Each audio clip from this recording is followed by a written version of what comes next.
Welcome back to the Comparison Group Podcast. Time for the second quarter payoff show. Ooh, that's exciting. You know what time it is. It's time to find out how closely you've been listening to the show. Have you learned anything from the show? Have you retained at least a little bit of what you learned? We're about to find out with the second quarter Comparison Group Podcast quiz.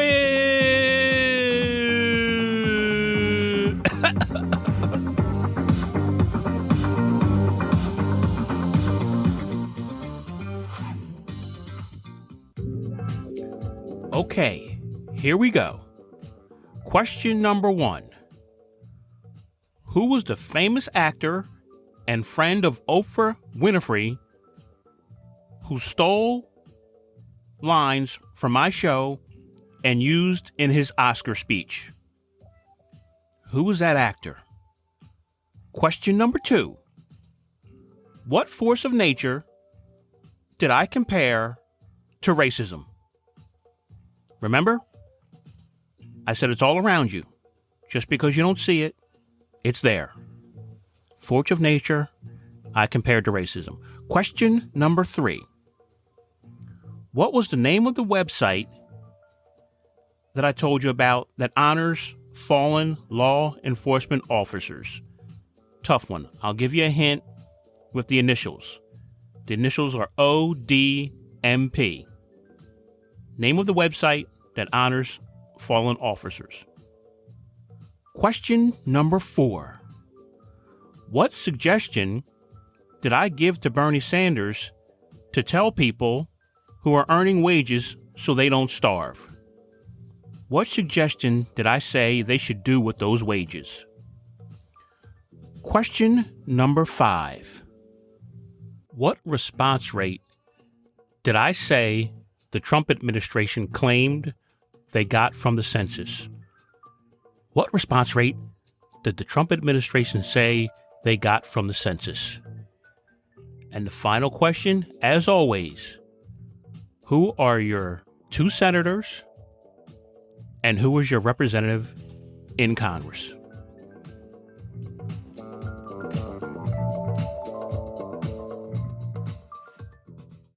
So there you have it.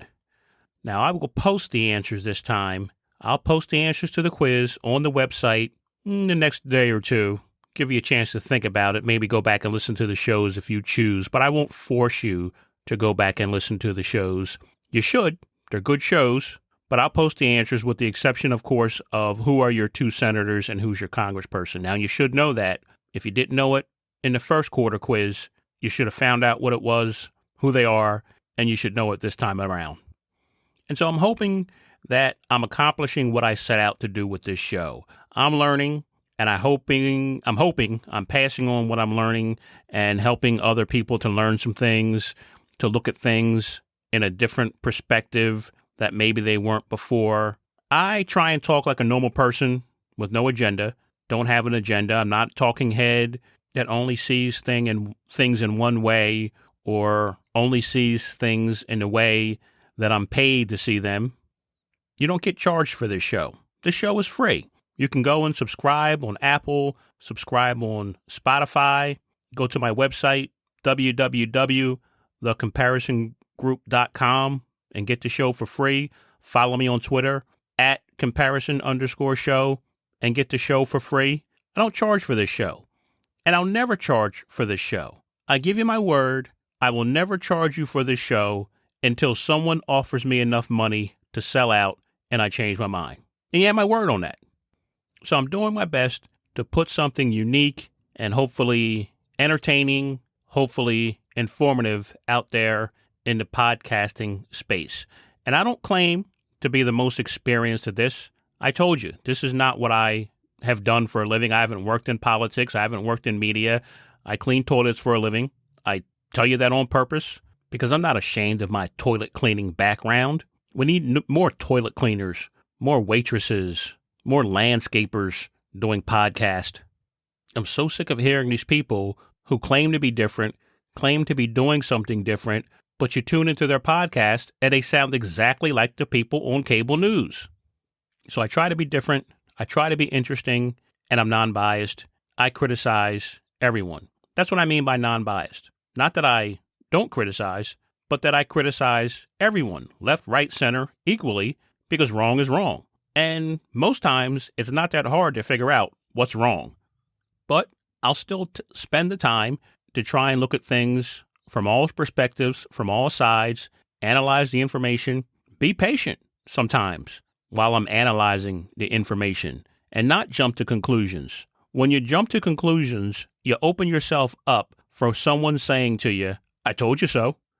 People hate that. I hate it. You hate it. When someone says, I told you so. But half the time that happens, it's because you jump to some sort of conclusion. So I try and avoid that. Why do I call it the comparison group? Well, because I think there's a lot of people who agree with what I'm saying, who think in a very similar way that I think. They're picking up what I'm putting down, and they want to do better. They want to learn, they want to be more informed, and they want to be informed from all sides, all perspectives. But nowadays, you get inundated with so much information, and you struggle to try and see things from both sides. But that's hard because if you switch to liberal media, you usually get the extreme left view. When you switch to conservative media, you usually get the extreme right view. You don't get any middle view. So it's hard to know where do you stand on an issue, and is your stance out of line with the middle? And that's what the comparison group is for. It's that control group in the middle. It's the people that understand not to be affected so much by the information that's put out there on a daily basis that we just get hammered with over and over and over again. If you don't know if you're going crazy, you have to have a group of people who aren't crazy to measure yourself against.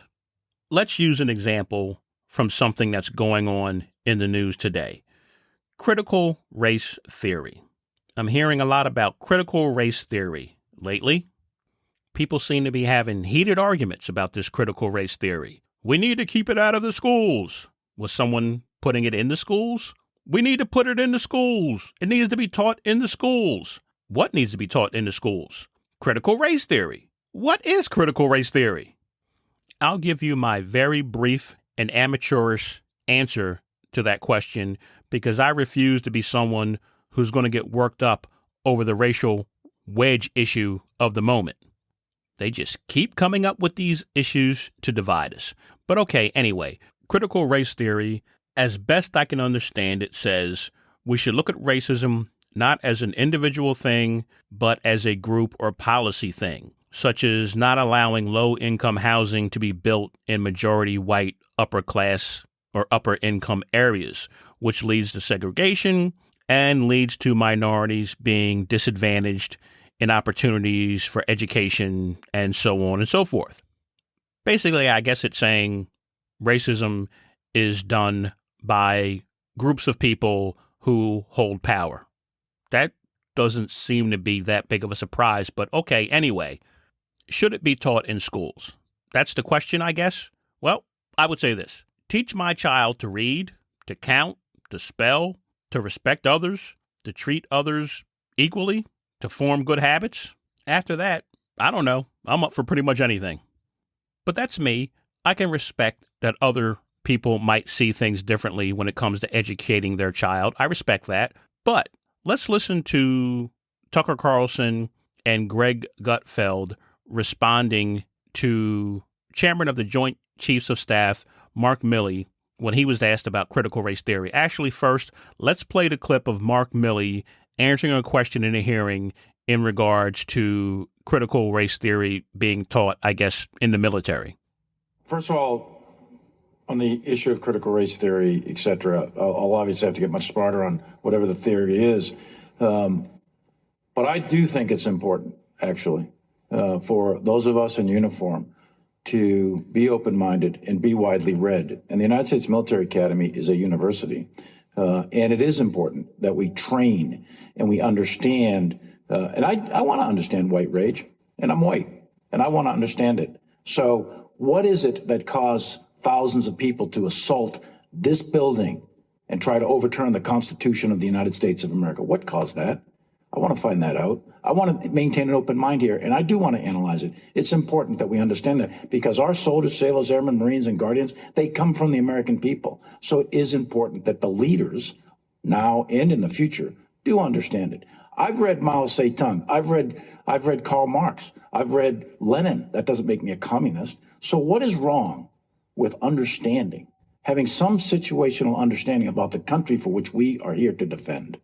And I personally find it offensive that we are accusing the United States military, our general officers, our commissioned, non-commissioned officers of being, quote, woke or something else because we're studying some theories that are out there. That was started at Harvard Law School years ago, and it proposed that there were laws in the United States, antebellum laws prior to the Civil War, that led to a power differential with African Americans that were 3/4 of a human being when this country was formed. And then we had a Civil War and Emancipation Proclamation to change it. And we brought it up to the Civil Rights Act in 1964. It took another 100 years to change that.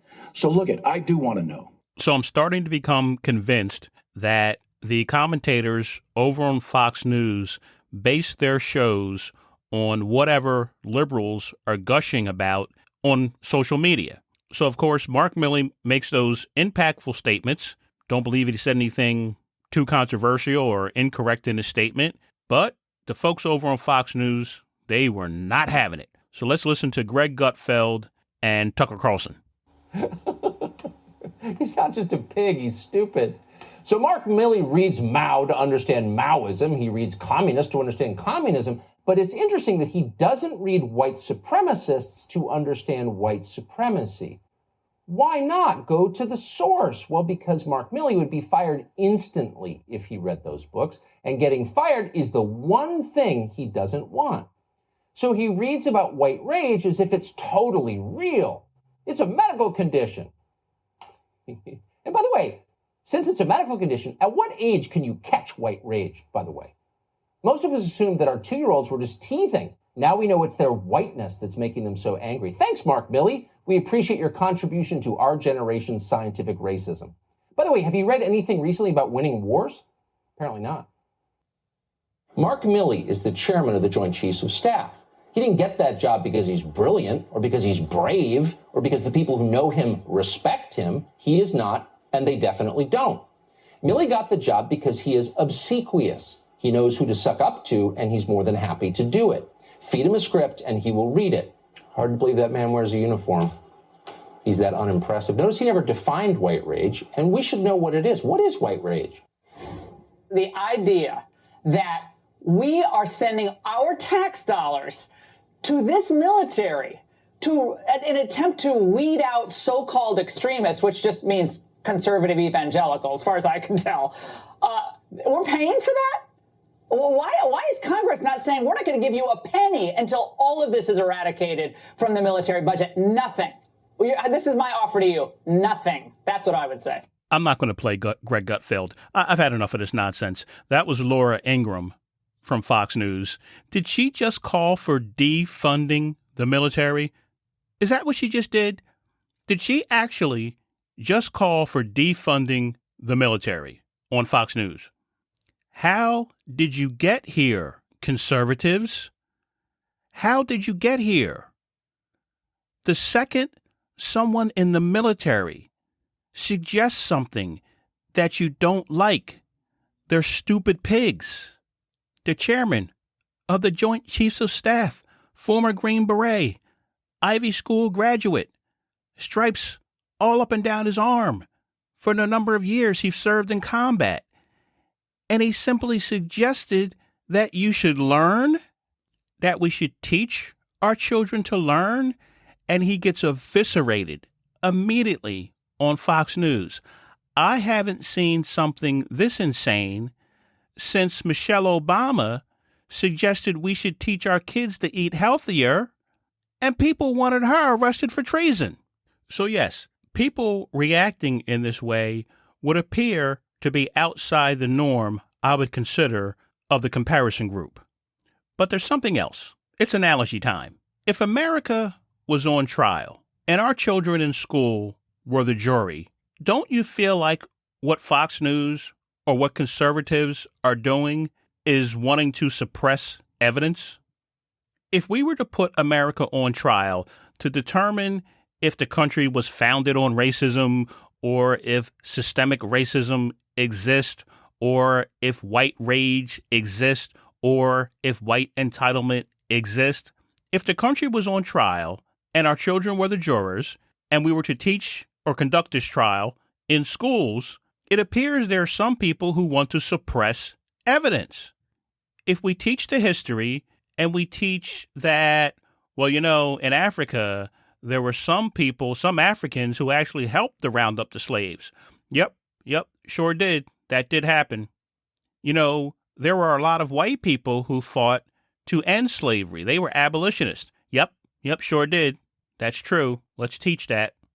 The Ku Klux Klan was founded by Democrats, and it was actually Republicans who got the Civil Rights Bill passed. Democrats filibustered it. Yep, that's true. That is true. Let's teach that. They were called Dixiecrats, Southern Democrats, Dixiecrats. Yep. There's been a history of policy in this country that has disadvantaged minorities, including not letting them own land, considering them 3/5 of a human being, redlining, and passing legislation to make it harder for them to vote. Now, hold on just a minute. Suppress that evidence. No, we don't want that taught in schools. You can't pick and choose the history that you like to be taught in schools. Now, here comes the flip side. Liberals, you can't pick and choose when it's appropriate to say, can you imagine if that was a black person? Can you imagine if that was a black person? There was a story about a Good Samaritan, a hero, white guy, who was shot by police after this Good Samaritan had shot and killed a maniac who was in the process of beginning a mass shooting. It happened just recently, last week, in Colorado. There was some nut who was walking through the streets intending on killing as many police officers as he could, as he said in his manifesto. So he shot and killed one police officer and was going to continue on his rampage when a white gentleman, Good Samaritan, took out his gun and shot and killed the shooter. The police responded to the scene, saw the white gentleman, holding the shooter's AR-15 and shot him. Now, just a tragedy. You can understand how the police could make that mistake. They get a call, Caucasian gentleman with an AR-15 killing people. They pull up, and that's what they see. Tragically, shoot the Good Samaritan. Can you imagine if it was a black guy? Can you imagine if the Good Samaritan was a black guy? I'm quite sure I would have heard this on CNN or MSNBC and not from a conservative friend of mine, because I knew nothing about the story until he told me. I didn't see riots in the street or Black Lives Matter protesting the shooting of this gentleman by the police, but I certainly would have if it was a black guy. And I recognized the news was consumed with the building collapse in Florida, as well it should have been. Yet another tragedy. But don't you think they would have carved out some time if police had rolled up and shot a black Good Samaritan, a black hero? Of course they would. It would have been a much bigger story. And so once again, the comparison group is here to point out to you when things just aren't fair. So why do we keep falling for it by the media? Why do we keep falling for it from the politicians? How have so few in the media and politics convinced so many we have to choose between a racist America or a non-racist America? No government or big overreaching government. Fauci is a hero or Fauci is a crook who's made millions and belongs in jail. How about this? Fauci's okay. Seems like a decent guy. He's made mistakes, gotten things wrong, but it appears overall he's done okay. It's all or nothing with every issue. Now, you've heard me say earlier in the show, when it came to teaching my child in school, teach them good habits. I put that right up there with reading and writing. Teach them good habits. And that's something that we should take note of right now in this country, because we have all fallen into some really bad habits as it relates to how we take in information, how we process it, and what we do about it. We get our information from the same old sources, come to the same old immediate conclusions and respond by arguing with anyone who will disagree with us. Get ready. Here comes the second quarter payoff. My suggestion, stop doing that. First of all, figure out what stories trigger you the most. What stories get you worked up and arguing the most? After you do that, accept that you might just need to change how you get the info, how you get those stories, and how you process those stories. You might have to change and become better at processing that information and those stories. It's always easier to do things like this with someone else, so why don't you ask a friend, maybe even someone from the opposite political side, to do this with you? Say, hey, I'm looking to break some habits over how I get and process my political information. Why don't you do the same thing with me? And you can get feedback from one another and help keep each other motivated. Now, next, as you make the changes, remember to keep track of how it's affecting your daily life. Are you arguing less? Are you less stressed out at work? Are you sleeping better at night? Do you cut in half the number of times a week you say, what the heck is going on?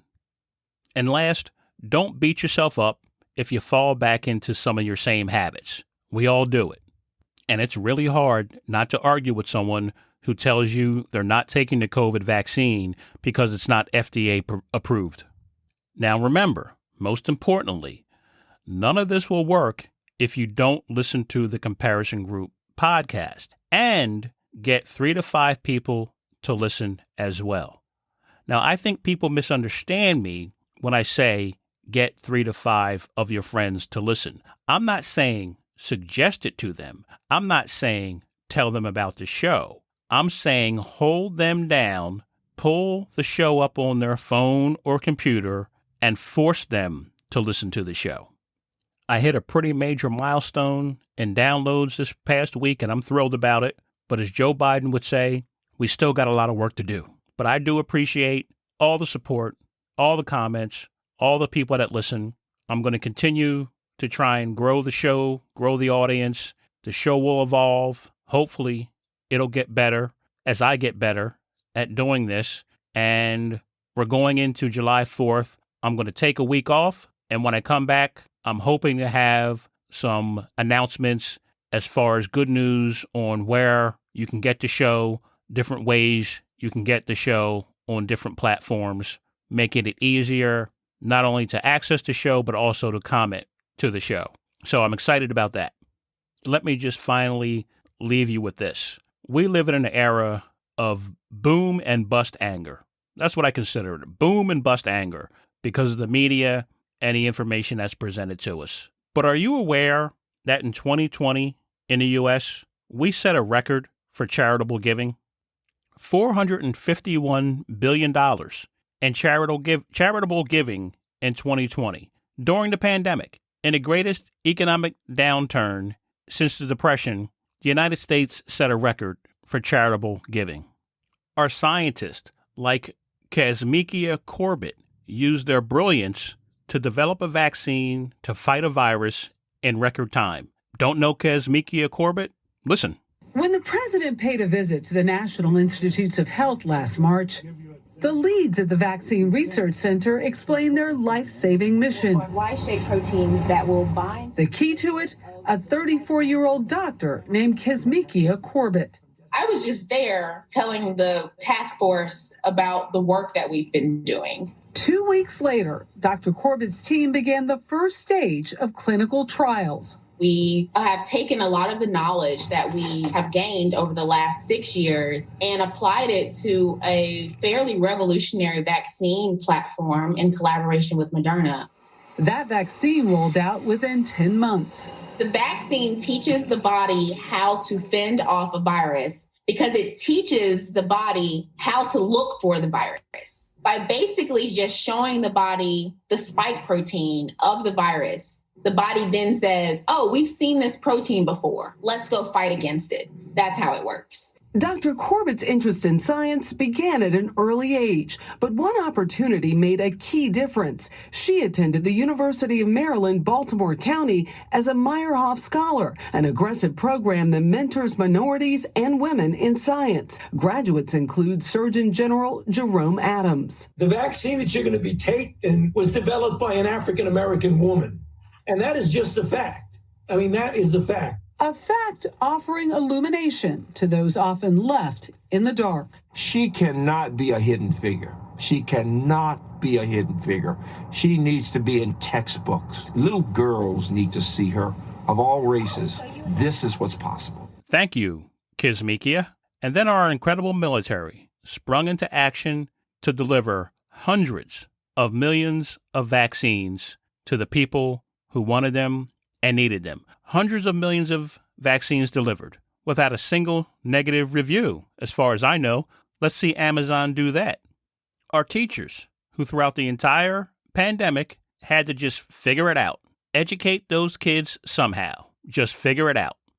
And finally, our nurses, our doctors, our EMS workers, all of our first responders save more lives than we will ever know.